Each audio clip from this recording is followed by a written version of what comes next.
Aconteceu nesta terça-feira a reapresentação oficial do elenco do Inter perante a torcida e a imprensa. E na atividade, que teve o discurso dos dirigentes colorados, a novidade foi a presença de Thiago Maia, que no início do dia estava acertado com o Santos. Entretanto, a negociação melou.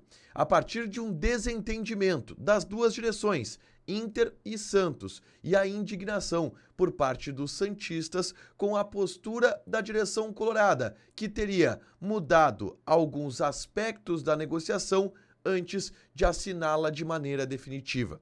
A gente fala também sobre os movimentos de chegadas que começam a acontecer no departamento de futebol. O atacante Vitinho já está em Porto Alegre e deverá em breve ser anunciado como novo reforço do Inter. O Colorado também fez uma proposta para um atacante colombiano que joga na Argentina e tem também volante chegando no Beira-Rio. A eliminação precoce na Copa São Paulo de Futebol Júnior. Esse é o Diário do Inter KTO desta terça-feira, 7 de janeiro de 2025.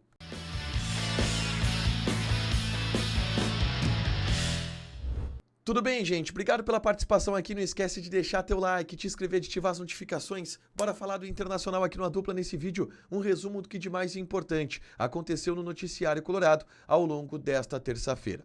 A gente começa falando sobre a apresentação oficial do elenco do Inter para a imprensa e torcida que aconteceu no estádio Beira-Rio no início da tarde dessa terça-feira. Todos os jogadores do plantel principal atual que estão à disposição do clube estiveram na sala de imprensa do estádio Beira-Rio com as palavras de José Olavo Bissol, vice de futebol, André Mazzuco, executivo de futebol, e D'Alessandro, diretor esportivo do Internacional. Discursos protocolares. O José Olavo Bissol destacou o fato de não haver um desmanche no Internacional, garantindo que o elenco, ou boa parte do elenco do ano passado, estará no Beira-Rio em 2025, tendo essa como a principal notícia para o bastidor colorado. O D'Alessandro fez um discurso mais enérgico, elogiando o grupo de jogadores, mas elogiando também a torcida, que esteve presente em um ano complicado, como o de 2024. E o principal destaque, talvez, dessa apresentação tenha sido Thiago Maia. O volante, que no início do dia estava acertado com o Santos, esteve na apresentação como um jogador do clube. E desde amanhã, conversas aconteceram entre Inter e Santos, entre as duas diretorias. E no final da tarde veio a informação, vazada pela parte do Santos, principalmente, de que o negócio havia terminado, o negócio havia melado. O Santos desistiu da contratação de Thiago Maia, inclusive tendo um tom de irritação com os dirigentes colorados pela postura neste negócio. O Vene Casagrande trouxe uma linha do tempo que, obviamente, é uma versão que vem também do Santos de o porquê houve essa indignação.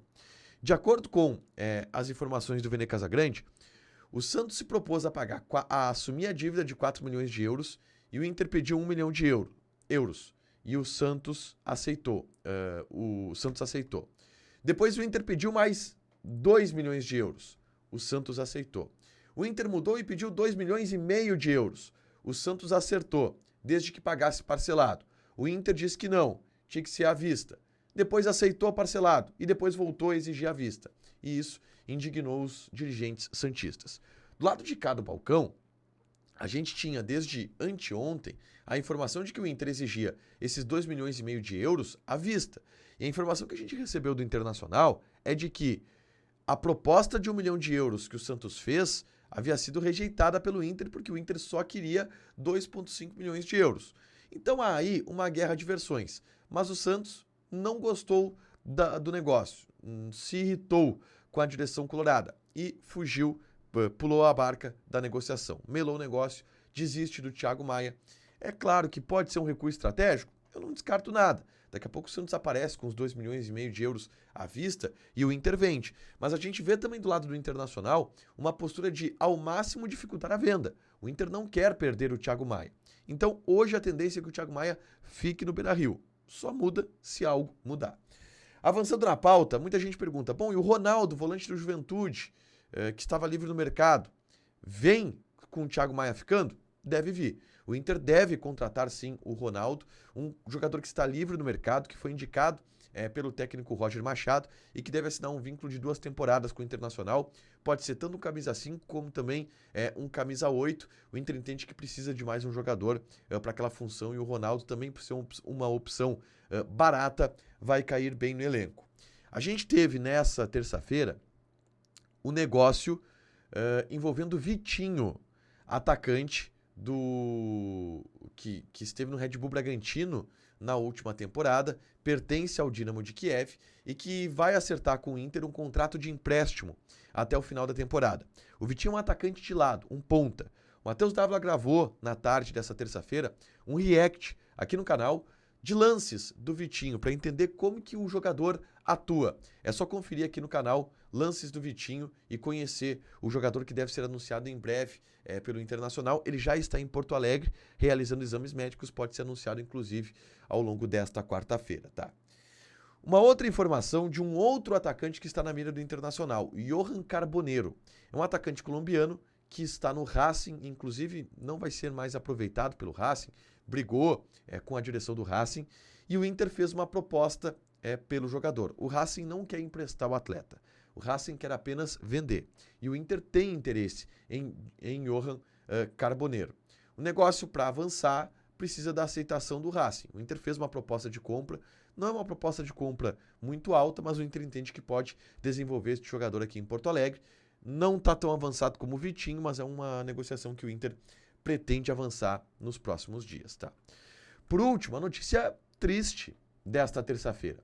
O Inter está eliminado da Copa São Paulo de Futebol Júnior. Fez o seu segundo jogo contra o Barra de Santa Catarina e perdeu pelo placar de 1-0. Havia perdido a estreia para o América de Pedrinhas por 1-0, perde agora do Barra pelo placar de 1-0 e é eliminado da Copa São Paulo de Futebol Júnior. O Inter tem, enfim, algumas argumentações sobre o porquê o time da Copinha foi tão fraco. É um time que é desfalcado, porque tem 4 jogadores na Seleção Brasileira Sub-20, tem 6 jogadores que estão no elenco principal com o Roger Machado. É um time bastante jovem, né, de muitos jogadores de 2008, 2007, quando o limite da competição 2004, 2005. Mas, de qualquer forma, é uma eliminação que dói. É uma eliminação que machuca no torneio mais tradicional das categorias de base do Brasil. O Inter é eliminado com 2 derrotas para equipes de baixíssima expressão do cenário do futebol brasileiro. Para fechar, gente, vamos falar aqui de KTO, tá? KTO.bet.br é o site da nossa casa de apostas, a casa de apostas do A Dupla, para você se divertir, jogar com responsabilidade, porque apostas podem fazer com que você perca dinheiro. Tem jogos da Copa da Inglaterra nessa quinta-feira. Por exemplo, Sheffield e Cardiff. Odd do Sheffield 1.82, empate 3.8 e o Cardiff está pagando 4.2. Tem também Everton e Peterborough United. Odd do Everton 1.3. Joga lá na KTO com responsabilidade, um site para você se divertir, porque apostas podem fazer com que você perca dinheiro. Deixa teu like, te inscreve, ativa as notificações que vai ter mais conteúdo aqui no canal. Beijo!